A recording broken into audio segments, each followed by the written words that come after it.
안녕하세요. 미소교회 최준현 목사입니다. 2024년 7월 1일 오늘 날기 쉬는 생명수 샘물 한 모금 시작하도록 하겠습니다. 시편 88편인데요. 고라 자손의 찬송시, 에스라인 해만의 마스길 이렇게 제목이 있는데요. 마스길은 교훈이라는 뜻인데요. 이 해만이란 사람은 어떤 사람이냐면 열왕기상 4장에 솔로몬에 대해서 설명을 하면서 누구하고 비교를 하냐면 30절이면 솔로몬의 지혜가 모든 사람 지혜보다 뛰어나다 그러면서 예스라 사람 에단 그리고 마울의 아들 해만, 좀 전에 시편의 그 저자가 해만이라고 했죠. 이 당시 지혜자 중에 한 사람이었던 것입니다. 갈골 다르다 이 네 사람과 비교하여서 이들보다 지혜로웠다 이렇게 설명을 하고 있습니다. 이 당시의 지혜자가 해만이었던 것입니다. 지혜자라고, 세상의 지혜자라고 평가받는 이 사람이 어떤 지혜를 알려주는지 함께 보시겠는데요. 여호와 내 구원의 하나님이여, 내가 주야로 주 앞에서 부르짖었사오니 나의 기도가 주 앞에 이르게 하시며 나의 부르짖음에 주의 귀를 기울여 주소서. 기도를 하고 있습니다. 무릇 나의 영혼에는 재난이 가득하고 나의 생명은 수월에 가까웠으며 무덤에 내려가는 자 같이 인정되고 힘없는 용사 같고 죽은 자 중에 던져진 것 같고 죽임을 당할 무덤에 누운 것 같습니다. 거의 인생의 그냥 가장 밑바닥 가운데 내려왔다는 것이죠. 주께서 그들을 다시 기억지 아니하시니 그들은 주에서 끊어진 자니이다. 주께서 나를 깊은 웅덩이와 또 음침한 곳에 두셨으며 하나님의 진노가 나를 심히 두르고 모든 주님께서 보내신 파도가 나를 괴롭게 하셨습니다. 그리고 하나님께서 내가 하는 자를 내게서 다 떠나게 하시고 나를 그들에게 가증한 것이 되어서 이제 다 외면당하게 하시고 나는 갇혀서 나갈 수 없게 되었습니다. 곤란으로 말미암아 내 눈이 쇠하고 매일 주 이름을 부르며 하나님을 향해 두 손을 들었다는 것입니다. 주께서 죽은 자에게 기이한 일을 보이시겠습니까? 유령들이 일어나 주를 찬송하겠습니까? 죄인자심을 무덤에서 멸망 중에서 선포할 수 있겠습니까? 흑암 중에서 주의 기적과 이즘의 땅에서 주의 공의를 알 수 있겠습니까?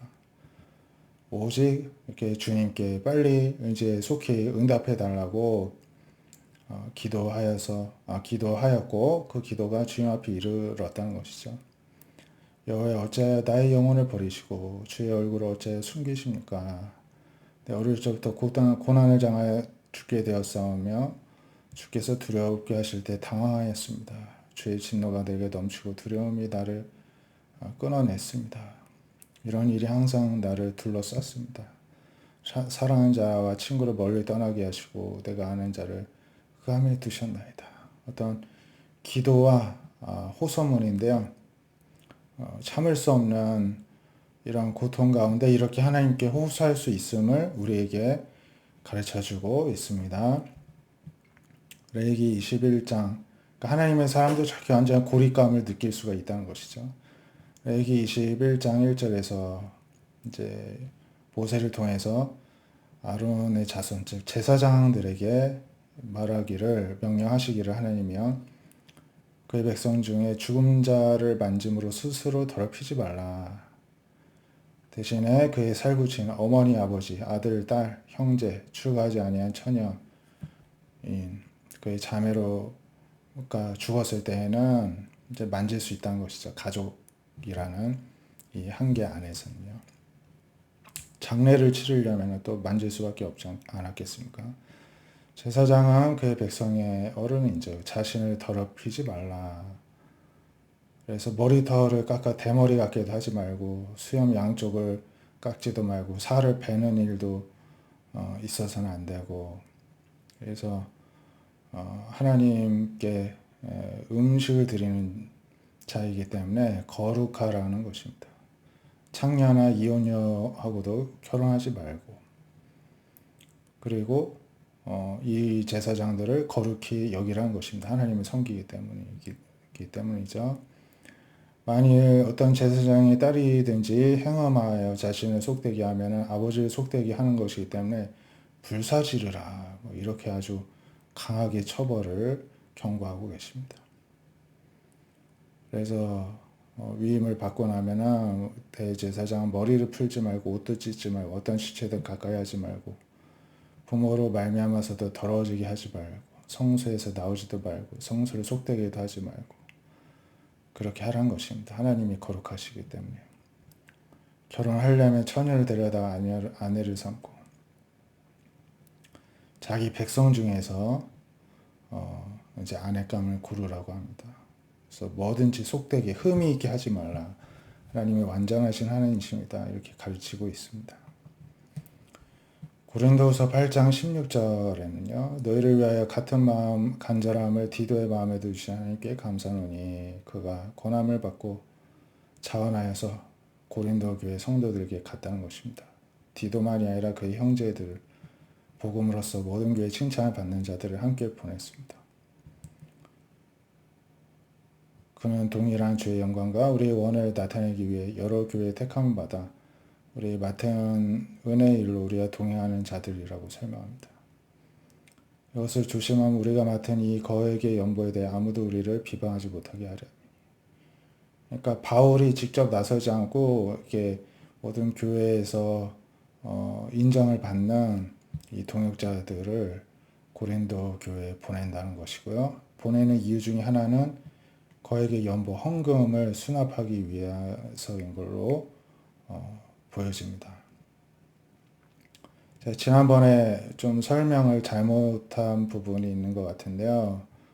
이 헌금에 대해서 고린도후서 8장에서 이야기를 하는데 이 헌금을 마게도냐 교인들은 아주 넘치는 기쁨과 극심한 가난 가운데 환난 속에서도 넘치게 하였다 이렇게 칭찬하였죠.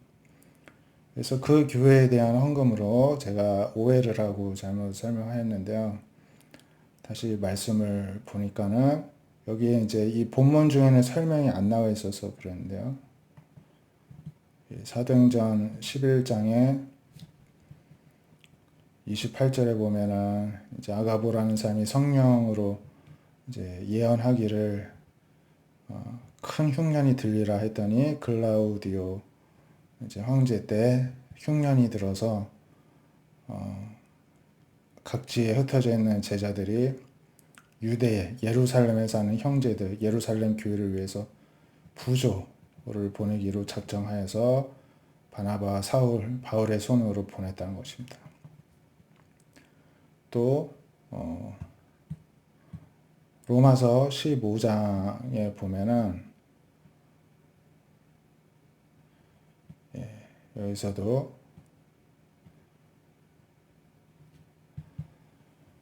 내가 성도를 섬기는 일로 예루살렘에 가려고 하는데 마게도냐와 아가야 사람들이 예루살렘 성도 중 가난한 자들 위하여 기쁘게 얼마를 연보하였기 때문이다. 이렇게 설명을 하고 있습니다. 그래서 이제 마게도냐의 교인들의 헌금과 연결지어서 설명을 하고 있기 때문에 예루살렘 교회 가난한 성도를 돕기 위한 헌금이었습니다. 예루살렘 교회를 위한 헌금이었던 것이죠. 그래서 이 일을 위하여서 디도와 그 동역자를 보낸다는 것입니다. 그래서 하나님 앞에서 주님 앞에서뿐만 아니라 사람 앞에서도 선한 일에 조심하기 위해서 신중한 사람들을 보내겠다는 것이고요.